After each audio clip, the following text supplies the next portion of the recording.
All right, And this is Zaf. our last series. Last Very series of the exciting. day. Talk to me about the TSYMQ lineup here in green.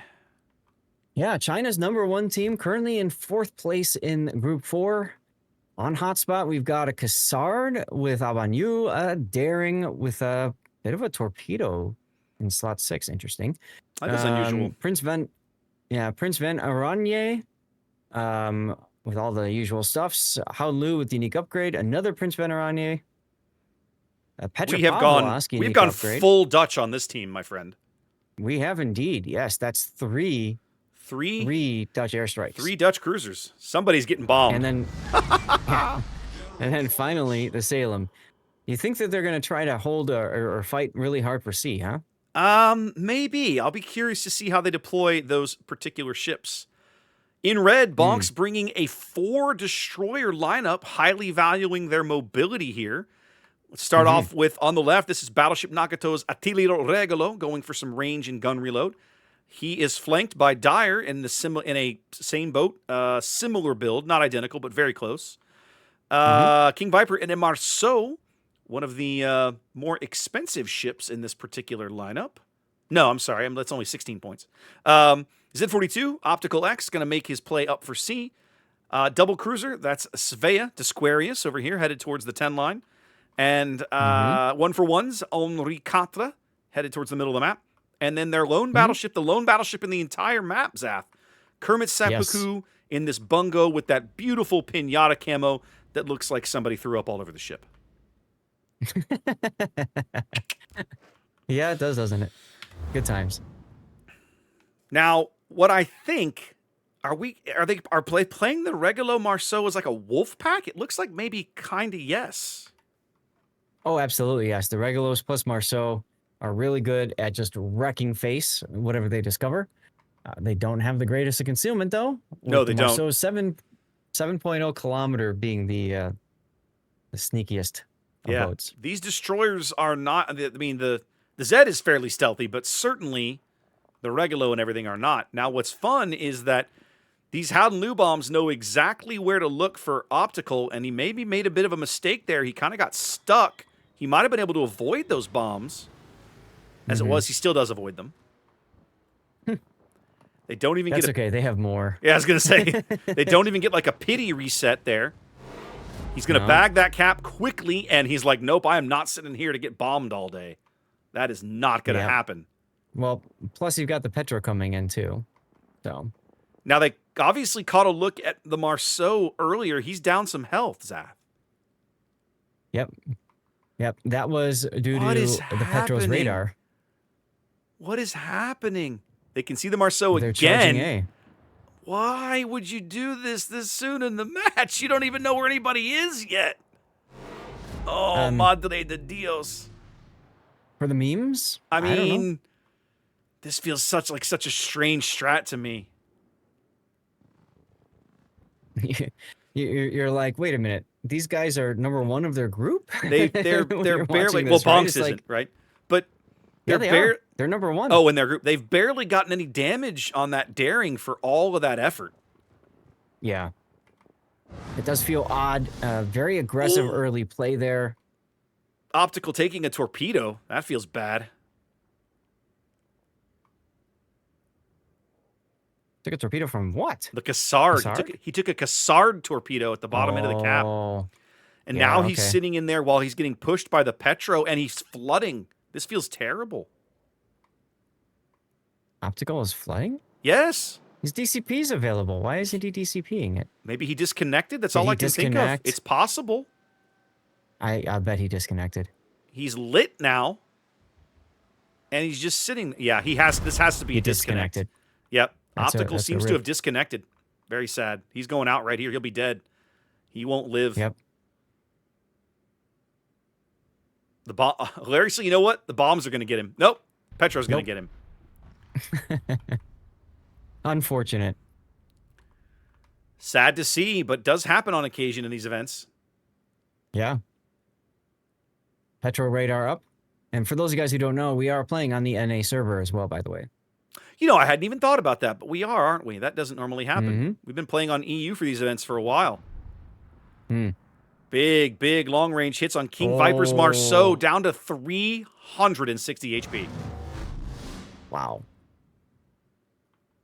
Yeah, it was, I think, last King of the Sea Internationals that they decided to move it to the NA server for stability reasons. Interesting. Well, there are fewer players on the NA server than the EU server these days. Hmm.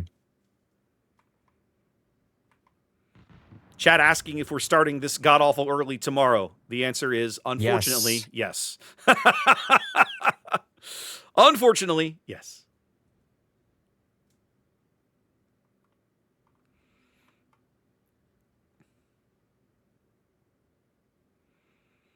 Yeah, my chat said, "Oh, you can absolutely drink tonight. Just stay up all night." Yeah. I'm not gonna do that. This feels over already to me, Zath. I don't have any idea how BONKZ is expected to get back in this game with this lineup. They need more out of the bungo than they're getting. He's got, according to the mod, whether you believe it or not, he's got less than 9,000 damage already. And out of a battleship, that's just criminal. Mm-hmm. And Well, he's not going to be around much longer. Not only that, but King Viper all but smashed. Yeah, Marceau. like he's... So... all he's good for now is holding on to points. You keep him on the board, he lives. That's sort of useful, but that's really it. Now, apparently, optical disconnected at the 2-minute and 10-second mark. Yep. 2-minute and 10-second. Now, the rules are typically you have the first 2 minutes to call a restart. Call for a restart. Yep. Ouch. Yep. Well, sometimes this crap happens, and you have to do what they do in baseball. You have to just learn to flush it and get on to the next one. And this is true. This game is closer than it feels, right? There's only 130 points between these teams, but I mean... Oh, the bungo finally Bungo redeems speaks. himself. Yeah, I followed those shells on, and that was fun. Nice, nice. Well, and the Regalos are getting in some decent work here. They can see these torpedoes coming in. Oranji's still going to take one in the bow. And Seppuku down there. Yep. And the Oranji himself down to only going out. Bungo And speaks again. His defiant salvo takes him down. Good trade for Seppuku. BONKZ not out of this game yet. 1-for-1 making a mad dash for the A-cap. Will be able to pick it up. The daring is not going to stop him. This Fea in the backfield, Disquarius making a bit of a nuisance of himself, but I have to believe eventually he's going to lose this duel with the Prince Oranji. He doesn't have... Does Fea have torpedoes? I don't think she does. She does? Okay. Yes. It's got pan-European destroyer torpedoes. Very fast. Yeah, he's not going to make it. It's not going to happen. He's trying to get multiple fires on him to try to burn him out as quick as he can. He might actually do it. Work. Oh my God, he does. Disquarius wins this duel. Just like that. We almost had a lead change there. And now 1-for-1 is into the A-cap. Good positioning there for BONKZ. They're going to grab that cap. They're going to lose the B cap, though. Yeah, I think they are. But my God, for a ship that basically playing down a man, they are making a hell of a fight of this game. Or you might even say down 2 men because of the Marceau. Well, I mean, the Marceau, okay. When I down a man, I mean, they basically lost a guy to, disconnects at the early, right? For free, right? The Marceau, I'll be honest, it's going to sound like a knock against Viper. It's not meant to be, but like those wounds are self-inflicted. Very aggressive early, probably too aggressive, but possibly he's still alive, which is the key, I suppose. Yes. Speaking of being alive, Nagato might soon not be. Not be, and there we go. I thought 1-for-1 was going to pick this cap up, but he didn't. They rotated the Howden back, and they're making a fight of it. For the moment now. Oh, there goes Viper.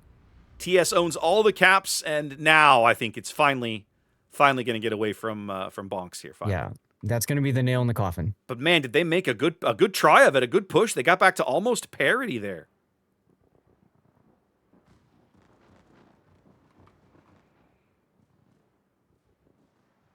I do not think very highly of Regalo in general because it's essentially a light cruiser in disguise, but it's a light cruiser that has only one real function, and that's to kill other destroyers. It's like all it's good at.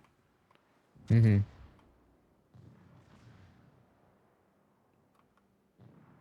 One for one going to go down here in a moment. Dyer getting in some free chip shot damage at the Petro in the middle of the board.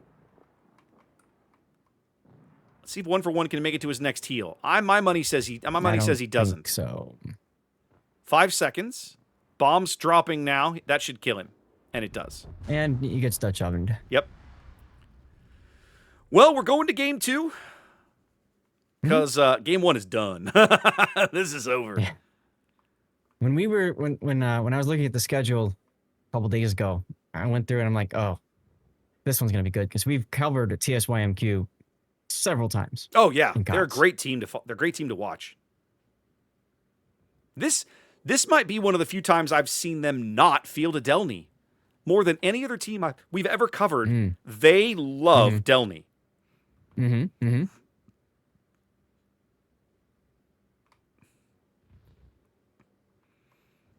Bonk's calling the wipe here. To go. They're gonna try. He's just kind of trolling this Regaload along. Well, actually, they might yet pick up the kill on this Howden Liu, hilariously. I mean, Miles will get some more practice in.